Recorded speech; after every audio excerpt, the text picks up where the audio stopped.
जय Siya Ram, Hariom. Mysteries of Modi बहुत सारे तो अनफोल्ड हो गए हैं, बहुत सारे खुलने बाकी हैं। तो मुद्दा ये नहीं है कि मोदी जी के अंदर बहुत मिस्ट्री है, रहस्य है। खुले हैं बहुत सारे रहस्य और बहुत सारे रहस्य खुलने हैं। मुद्दा ये है कि मोदी जी ने जिन बातों को छिपाया, रहस्य बनाए रखा, क्या वो ज़रूरी था?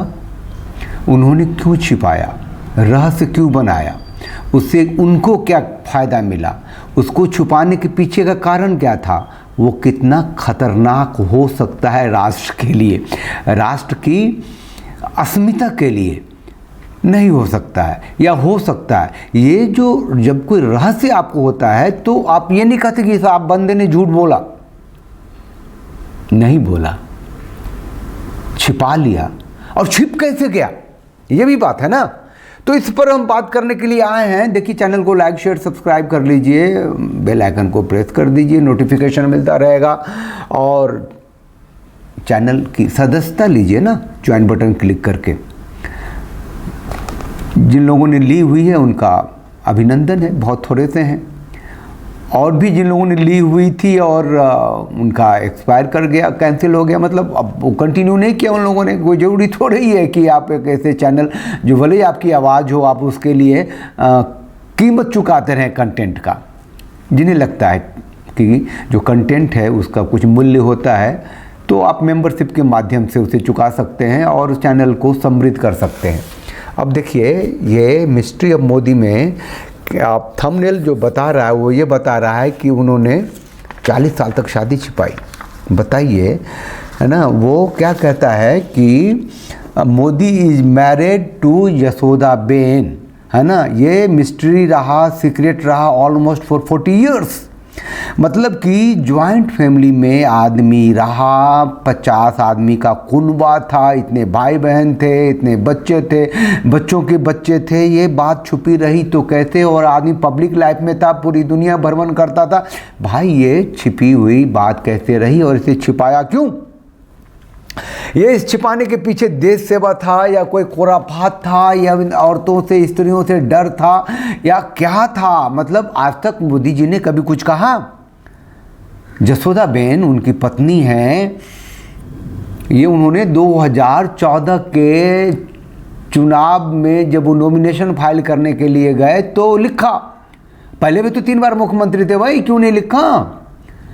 सुप्रीम कोर्ट का आदेश आ गया था कि आपको ये भ्रष्टाचार को रोकने के लिए रास्ते लोग ढूंढते रहते हैं कि आपको अपनी पत्नी के एसेट्स के बारे में भी बताना पड़ेगा कि भैया आपके ऊपर तो 10 करोड़ का कर्जा है और आप 50 करोड़ के आदमी हैं, लेकिन आपकी पत्नी जो है मिलियनर है और अरबपति है, वो भी लिखना पड़ेगा या नहीं है, जो भी है। तो उनकी पत्नी के पास कुछ था नहीं, सबको पता था, तो लेकिन पत्नी थी, ये लिखना पड़ा उनको। और फिर हंगामा हो गया कि अरे रे मोदी मियाँ तो कमाल निकला, ये तो शादीशुदा निकला, दिस निकला, दैट निकला।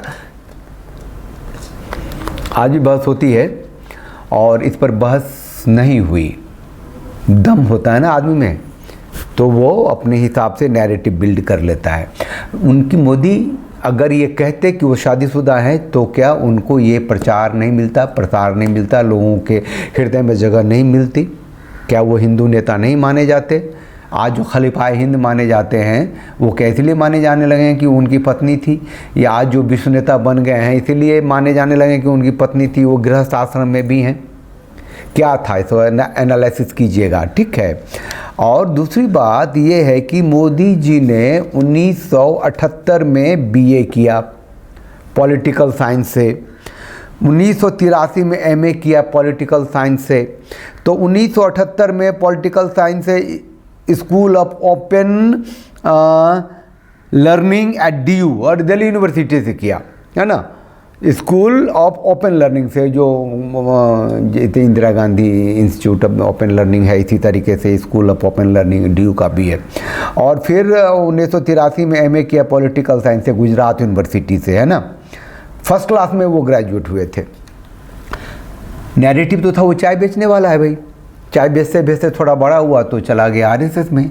और एक बार इंटरव्यू में कहा था मैं तो 4th क्लास पास भी ना भी हूँ, वो भी वायरल हो गया था। ये डिग्री छिपाने से क्या हासिल हुआ और डिग्री आया कब? वो अमित शाह और अरुण जेटली इनके डिग्री को लेकर कैसे दिखा रहे हैं लोगों को। वो अभी जो जेल में है ना, वो अमृत धूर्तवाल केजरीवाल, उसने कहा था कि भैया ये तो पढ़ा लिखा आदमी है नहीं तो बेकार है, राष्ट्र को एक अनपढ़ आदमी मिल गया है, तो वो डिग्री दिखाओ। विपक्षी है, हंगामा मचा दिया, शोर मचा दिया, तो इन लोगों को आना पड़ेगा, फिर डिग्री भी लेके आए, दिस लाए दैट लाए। उस पर ही ढेर सारी बातें हुई कि उसका फॉन्ट ये है, उसका दिस है, वो नकली है। मैं कहता हूँ ये रहस्य क्यों रहा? एक आदमी इतने सारे चुनाव लड़ लिए तो क्या don't you smell the danger behind the man? एक आदमी ने अपनी शादी 40 साल तक छिपाए रखी भाई, कोई बात नहीं। डिग्री उसको पता चला जब दूसरी बार प्रधानमंत्री बना और फिर इनकलाब किया कोई दूसरा एक अरविंद क्या वो केजरीवाल ने। क्या है? अरे ACYPL, American council for young political leaders का एक कोचिंग इंस्टीट्यूट है अमेरिका में, जो वहाँ के अमेरिकन गवर्नमेंट फंडेड करती है। मान लो कि CIA का ही है वो पूरी दुनिया के लोगों को पिक करता है, चुनता है, लेके आता है अपने यहाँ, उसको ट्रेन करता है। और क्या ट्रेनिंग देती है उस पर भी थोड़ी सी बात करेंगे, लेकिन जरा देख लो ना, इस रहस्य के पीछे की बात देख लो। 2002 में जो गुजरात में दंगे हुए थे, तो मौत का सौदागर कांग्रेस ने कहना शुरू किया था। जब 2004 ऑनवर्ड्स कांग्रेस की सरकार आई तो अमेरिका से कह के उसने वीसा कैंसिल करवा दिया था। Modi was band by America भैया, वहाँ उसकी ज़मीन पे जा नहीं सकता था। लोगों ने कहा लो ये अमेरिका नहीं जा सकता, लेकिन भैया वो तो 1993 में अमेरिका से हो लिया ACYPL की ट्रेनिंग करके। ऐसे अब ACYPL की ट्रेनिंग अब मोदी ने की तो पता चला कि कईयों ने की हुई है। हाँ, और उनका नैरेटिव भी बिल्ड करने की ट्रेनिंग मिलती है वहाँ। कैसे लोगों को झुठलाओगे, धोखा दोगे, सत्ता में बने रहोगे, अपनी मर्जी की करोगे, दिस इज़ वेरी डेंजरस। तुम हिंदू हो तो कैसे मुसलमानों को प्लीज करोगे, मुसलमान हो तो कैसे हिंदुओं को भ्रमित करोगे, बस सत्ता में बने रहने के लिए कैसे प्लीज करोगे, कैसे वन वर्ल्ड वन नेशन कैसे बनाओगे। ये सब नैरेटिव बिल्डिंग की ट्रेनिंग मिलती होगी ना वहाँ, और क्या मिलता होगा। ये जरा सोचिए कि मोदी ने हिंदू का चेहरा लेके क्या नहीं किया, राम मंदिर बना दिया, और नैरेटिव है राम चेतना का, और बना क्या, दुनिया की सबसे बड़ी मस्जिद वहाँ बनेगी। टूटा क्या, बाबरी मस्जिद। बन क्या रहा है, मोहम्मद बिन अब्दुल्ला मस्जिद। हैं, पूरे 57 देश के लोग आएंगे, मक्का से वो मक्का से आएंगे इमाम। और वो जो सी पोर्ट है, एयरपोर्ट है जो बना है अयोध्या में, वो गाजापट्टी बनेगा। यहाँ बना क्या, कैरिडोर। वहाँ काशी में क्या बना, कैरिडोर, 300 करोड़ रुपए लेके। नैरेटिव से सरकार ने बनाए, छोटे छोटे मंदिरों को तोड़ के बनाए। ज्ञान वापी मस्जिद कहाँ है, वहीं है, खड़ी है सीने पे। बताइए, प्लेसेज ऑफ वर्शिप एक्ट 1990 वो नहीं हटाया, और पूरा ये काया कल्प कर दिया उसने काशी का, कि पाकिस्तान बना दिया एक और। अयोध्या को तो बना ही दिया, काशी को बनाने वाले हैं, मथुरा को बनाने वाले हैं, वहाँ भी ईदगाह है। तो ये नैरेटिव की जो ट्रेनिंग है, जो बिल्डिंग है, वो वहाँ सीखा होगा। और सुधांशु त्रिपाठी के बारे में मैंने सुना, वो जो नुपुर शर्मा थी। बताइए, एक पूरा दुनिया, पूरा भारत तो लट गया था उसके सपोर्ट में, and it was a narrative for them. उसका कभी भी इस्तेमाल कर सकते हैं।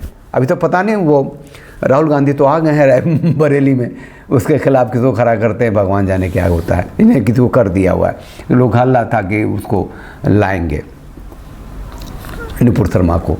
तो ये जो रहस्य है, ये जो मिस्ट्री है, इसका मैरिज की मिस्ट्री थी, राष्ट्र को क्या धोखा था, क्या खराबी थी, क्या मिलना था, नहीं मिलना था, किसी ने एनालिसिस नहीं की।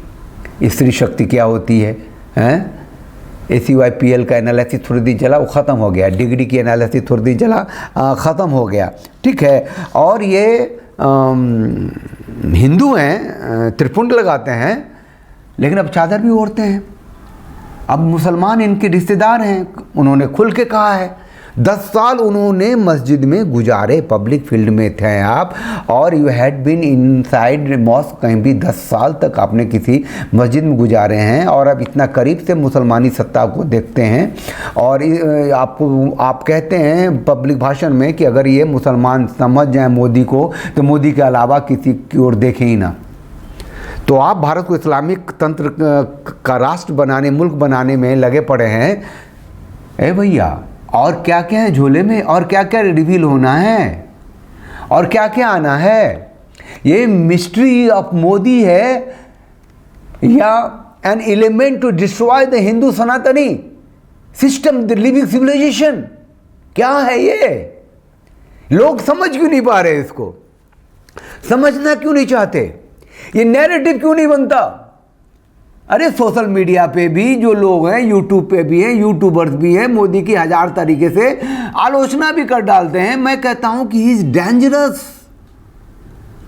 अरे जब आप अंदर में घुसेंगे ऐसी ऐसी चीजें निकलेगी, क्या पागल हो जाएंगे कि ये आदमी जो साष्टांग प्रणाम करता है, नमस्कार करता है, वो काठमांडू से, वो कल्की नदी से, गंडकी नदी से, वो बड़े बड़े वो शिला शालिग्राम आ सकता है, वो राम की तस्वीर उकेरने के लिए, उसे उकेरी नहीं जाती, पूरा नैरेटिव बिल्ड हो जाता है।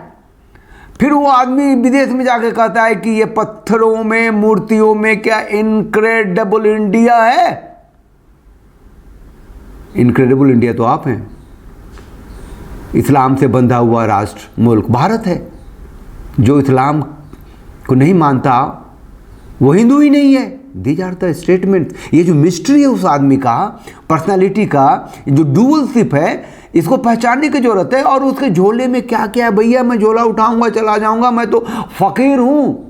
साधु नहीं है कहा खुद को, संत नहीं कहा, बोला मैं तो फकीर हूं। Very dangerous.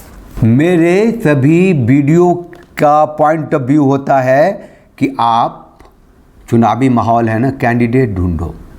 वो कैंडिडेट ढूंढो जो हिंदू हो, जो सनातनी हो, हिंदू मुद्दों के लिए हो। अगर नहीं मिलता है तो आपस में संगठित हो जाओ, एक हो जाओ, है ना। देखो ना, ये आदमी है सनातन है, ये सनातन ये कहता है कि गौहत्या पे पूर्ण प्रतिबंध होना चाहिए, ये कहता है कि वक्फ बोर्ड ख़त्म होना चाहिए, ये कहता है प्लेसेज ऑफ वर्शिप एक्ट ख़त्म होना चाहिए, ये कहता है पुरुषों को भी जीने का अधिकार मिलना चाहिए। ये जो कानून बना करके जो वन वर्ल्ड वन फ्यूचर के तरफ फेमिनिज्म एडॉप्ट करके भारत के पारिवारिक व्यवस्था को ध्वस्त करके, सामाजिक व्यवस्था को ध्वस्त करके ये राष्ट्र को ख़त्म करने की जो एक feminism plus communism one world one future का जो नैरेटिव है, जो प्लान है, जो कंस्पायरेसी है, उसको ख़त्म करना आप सोच सकते हैं।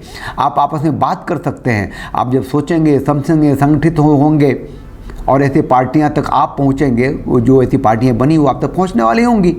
तो मेरा पॉइंट ऑफ व्यू यही है कि आप बस समझिए, आप अवेयर होइए, आप समझिए कि कितना बड़ा खतरा है। ये 400 पार वो नहीं भी होते हैं फिर भी सत्ता में रहेंगे, 272 ही तो चाहिए ना। और उनका माइंडसेट क्या है तो देख ही रहे हैं। ए मैन ऑफ मिस्ट्री है भाई, और उसको सब बचा रहे हैं, चला रहे हैं। उसके हर मिस्ट्री को जब अनफोल्ड होता है तो उसको नैरेटिव की तरह उसी मिस्ट्री को लेकर महान बना देते हैं। ये मोदी है भाई, अमेरिका से ट्रेंड होके आया मिस्ट्री। पढ़ाई कितनी की, क्या की मिस्ट्री। वो चाय वाला भी एक कांग्रेसी था, वो कौन सलमान खुर्शीद क्या नाम है, वो कहते हैं सब बहुत नीचा आदमी है, क्या बोल दिया, ये तो चाय बेचता था इसके लिए हम कांग्रेस का अधिवेशन में चाय का स्टॉल लगा के दे देंगे। तो उन लोगों ने इसको पिक कर लिया कि चाय वाला मेरा प्रधानमंत्री है। जब चाय वाला प्रधानमंत्री बन सकता है तो राष्ट्र में डेमोक्रेसी है, कोई भी बन सकता है। उसको भी पॉजिटिव एंगल दे करके ले गया भाई भैया। तो बाद में क्यों बोला पढ़ा लिखा है? हिंदू हिंदू हिंदू हिंदू चेतना है ना। हम कश्मीर से 370 हटाएंगे, यूसीसी लाएंगे, एनआरसी करेंगे, सब करता है, नैरेटिव की तरह करता है ना। अब पता है ना कि कश्मीर से एक भी भारतीय जनता पार्टी का कैंडिडेट भी नहीं दिया चुनाव लड़ने के लिए, फुल हैंड दे दिया फारूक अब्दुल्ला को, और वो जो आतंकी आंटी है महबूबा। मतलब क्या है, बैकडोर से लगा दिया कि वो चलो उसको मुस्लिम स्टेट ही बना दिया भाई, धारा 370 हटा के, है ना। वो डोमिसाइल एक्ट लगा दिए, दिस दैट, खत्म कर दिया भाई। चैनल को लाइक कीजिए, शेयर कीजिए, सब्सक्राइब कीजिए, ज्वाइन बटन क्लिक करके चैनल की सदस्यता लीजिए और सावधान रहिए। मिस्ट्री मैन है ये मोदी मिस्ट्री एंड ये डेंजर है, ख़तरा है बहुत बड़ा। ये 440 जो का वोल्ट का खतरा का जो निशान रहता है, अब छू गए तो आप गए। And he is ruling the nation आने वाले 5 सालों तक भी। जय सिया राम, हरिओम।